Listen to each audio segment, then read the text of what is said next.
আজকের তারিখ ৩০/এল/২০২৬। একটু থামুন। এই ভিডিওটা শুরু করার আগে আপনাকে একটাই কথা বলতে চাই।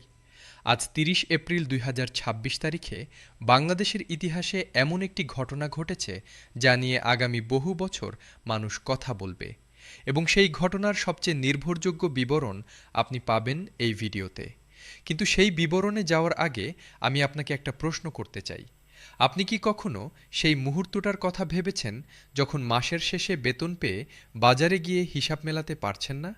যখন বাড়িওয়ালা ভাড়া চাইছেন, স্কুল থেকে বেতনের নোটিশ আসছে, ওষুধের দাম বাড়ছে, কিন্তু মানিব্যাগ ফাঁকা? এই কষ্টটা যারা প্রতিদিন সহ্য করছেন তাদের জন্য আজকের খবরটা একটা নতুন ভোরের মতো। তাই শেষ পর্যন্ত থাকুন, একটু সময় দিন। এই ভিডিওটা আপনার জীবনের সাথে সরাসরি জড়িত। আজ ৩০ এপ্রিল ২০২৬ সকাল থেকেই সচিবালয়ের পরিবেশ ছিল অন্যরকম।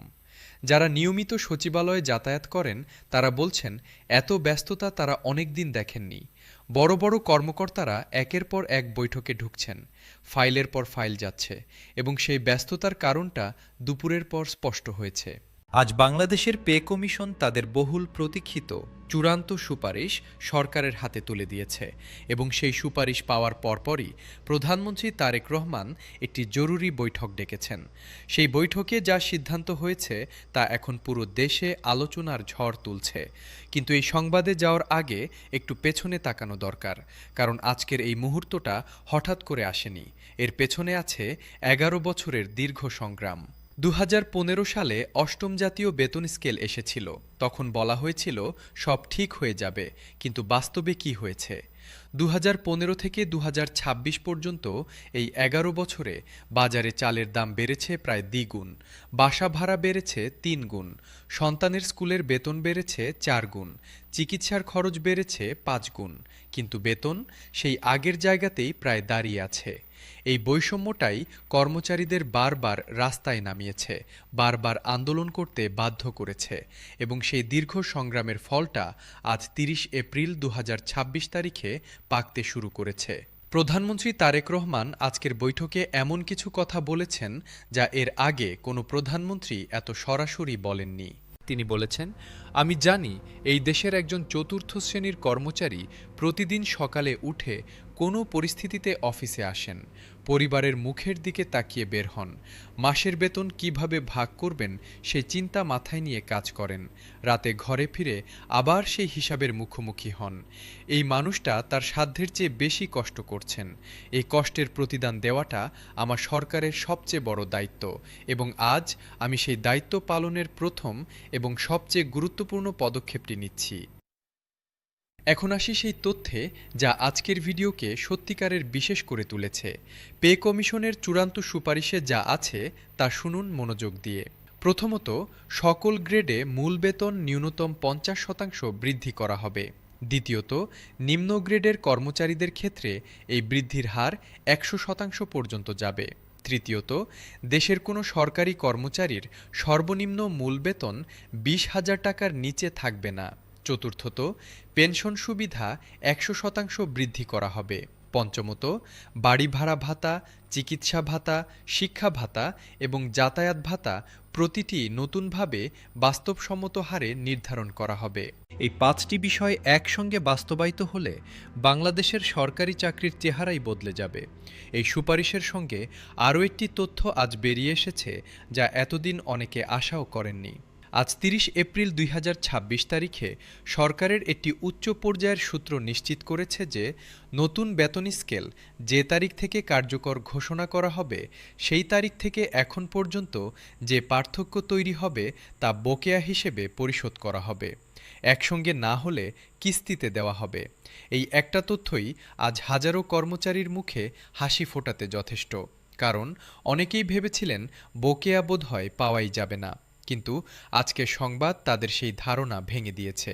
অবসরপ্রাপ্ত কর্মচারীদের কথা আলাদাভাবে বলতে হবে, কারণ তারাও আজকের সংবাদে সমান অংশীদার।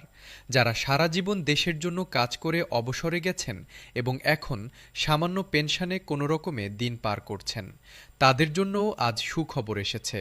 সরকারের একটি বিশেষ কমিটি আজ ৩০ এপ্রিল ২০২৬ তারিখে নিশ্চিত করেছে যে নতুন পে স্কেলে শুধু বর্তমান কর্মচারীরা নয়, অবসরপ্রাপ্ত কর্মচারীরাও সুবিধা পাবেন। তাদের পেনশন নতুন হারে পুনর্নির্ধারণ করা হবে। যিনি এখন ৫,০০০ টাকা পেনশন পাচ্ছেন তিনি পাবেন ১০,০০০, যিনি ১০,০০০ পাচ্ছেন তিনি পাবেন ২০,০০০। এটি শুধু একটি সংখ্যার পরিবর্তন নয়, এটি হলো একটি প্রজন্মের প্রতি রাষ্ট্রের বহু বিলম্বিত কৃতজ্ঞতার স্বীকৃতি। অর্থমন্ত্রী আমির খসরু আজকে একটি কথা বলেছেন যা আমার কাছে অত্যন্ত গুরুত্বপূর্ণ মনে হয়েছে। তিনি বলেছেন, অনেকে মনে করেন সরকারি কর্মচারীদের বেতন বাড়ানো মানে দেশের টাকা নষ্ট করা, কিন্তু এটা যারা পরিবার ছেড়ে দূরে পাহাড়ে হাওরে দুর্গম চরে কাজ করছেন তাদের সেই অতিরিক্ত ত্যাগের স্বীকৃতি দেওয়া হবে। এই মানুষগুলো নিজেদের আরাম বিসর্জন দিয়ে দেশের সবচেয়ে কঠিন জায়গায় সেবা দিচ্ছেন। তাদের এই আত্মত্যাগের পুরস্কার দেওয়াটাই ন্যায়সঙ্গত এবং আজকের সিদ্ধান্তে সেই ন্যায় বিচারটুকু নিশ্চিত করা হয়েছে। বেসরকারি চাকরির সঙ্গে সরকারি চাকরির বেতনের যে বিশাল ব্যবধান তৈরি হয়েছে সেটা কমিয়ে আনার বিষয়টিও আজকের বৈঠকে বিশেষ গুরুত্ব পেয়েছে। প্রতিভাবান তরুণরা এখন সরকারি চাকরি এড়িয়ে বেসরকারি খাতে যাচ্ছেন, কারণ বেসরকারি খাতে বেতন অনেক বেশি। কিন্তু সরকারি প্রশাসনে মেধাবী মানুষ না থাকলে দেশ ঠিকমতো চলে না। তাই নতুন বেতন কাঠামো এমনভাবে তৈরি করা হচ্ছে যেন সরকারি চাকরি আবার মেধাবী প্রজন্মের কাছে আকর্ষণীয় হয়ে ওঠে।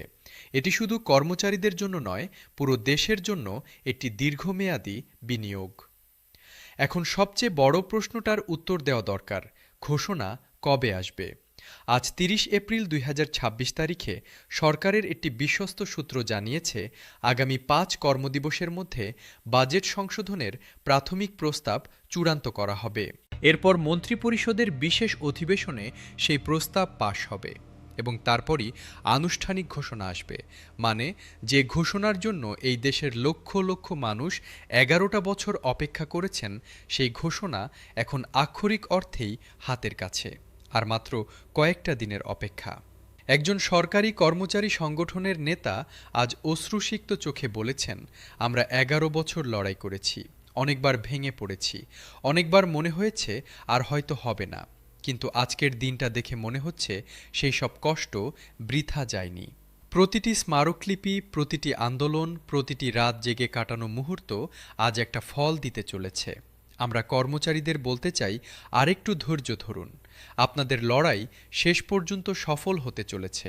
দেশের বিশিষ্ট অর্থনীতিবিদরা আজকের এই সিদ্ধান্তকে বাংলাদেশের অর্থনীতির ইতিহাসে একটি মাইলফলক হিসেবে চিহ্নিত করেছেন। তারা বলেছেন, এই একটি সিদ্ধান্ত দেশের অভ্যন্তরীণ চাহিদা বৃদ্ধিতে, স্থানীয় বাজার সচল রাখতে এবং দীর্ঘমেয়াদী প্রবৃদ্ধি নিশ্চিত করতে যে ভূমিকা রাখবে তা অতীতের যে কোনো বড় অর্থনৈতিক পদক্ষেপের চেয়ে কম নয়। এটি শুধু একটি সরকারি সিদ্ধান্ত নয়, এটি বাংলাদেশের অর্থনৈতিক রূপান্তরের একটি নতুন অধ্যায়ের সূচনা। তাই আজ ৩০ এপ্রিল ২০২৬ তারিখটিকে মনে রাখুন। এই দিনটা আপনি আপনার সন্তানকে বলতে পারবেন, এই দিনে তোমার বাবার জীবন বদলানোর শুরু হয়েছিল। এই দিনে বাংলাদেশের লক্ষ লক্ষ সরকারি পরিবারের জন্য একটি নতুন ভোর এসেছিল। ১১ বছরের অন্ধকারের পর যে আলোর রেখা দেখা দিয়েছে, সেই আলো এখন ক্রমশ উজ্জ্বল হচ্ছে এবং সেই আলো শীঘ্রই প্রতিটি সরকারি ঘরে পৌঁছে যাবে। এই ভিডিওটি এখনই আপনার পরিচিত সকল সরকারি কর্মচারীর সঙ্গে শেয়ার করুন। তারাও এই সংবাদটা জানার যোগ্য, তারাও এই আশার কথাটা শোনার অধিকার রাখেন। আর আমাদের চ্যানেলটি এখনই সাবস্ক্রাইব করুন, কারণ পরবর্তী আপডেট যখনই আসবে সেটি সবার আগে এখানেই পাবেন। বেলটি চালু রাখুন যেন কোনো সংবাদ মিস না হয়। আজকের মতো এখানেই শেষ করছি। আল্লাহ হাফেজ।